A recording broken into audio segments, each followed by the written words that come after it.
why do real estate investors love recessions? Low correlation to stocks.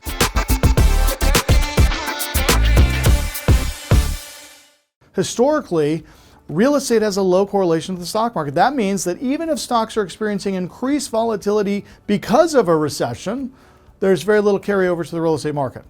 Now, Peter, my executive producer, he's here in studio with me.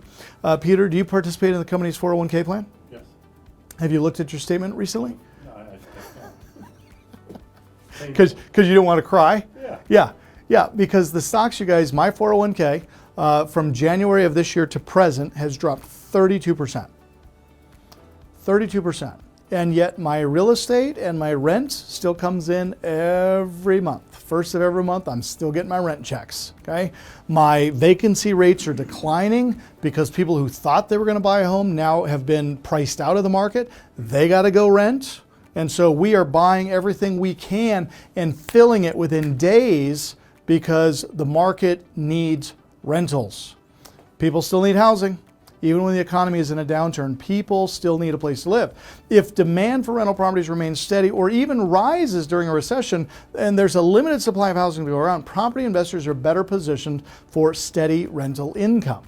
Now, if you have been waiting on the sidelines as an investor, or you have been struggling to get a deal over the course of the last 12, 24, 36 months, you are not alone, okay?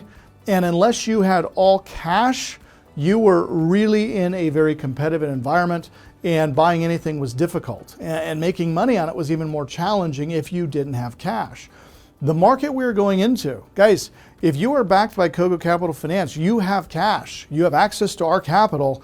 We want to provide funding for you to buy these deals, and we want you to buy them as rentals, not necessarily to buy, fix, and flip. We want you to buy them, fix them, rent them, and then refinance them either into a 24-month product or a 30-year product. Because if you're getting the cash flow, who cares if the rate is 8.5% or 9%? You're still getting $300, $400, $500, $600, $700, $800 a month positive cash flow. You see, real estate investors who know what they're doing do not care about rates. Well, Lee, we've spent an awful lot of time talking about rates if you don't care about them. No. I'm talking to you guys about rates because they are freaking out the general public. For the rest of us, we could care less. Prices are coming down, rates are rising, big deal. We can cash flow even if rates jump to 12, 13, 14, 15, 18% like we saw in the late 70s, early 80s. Doesn't matter because the property values will drop to accommodate the cost of capital to the buyer, which is the one who establishes the market.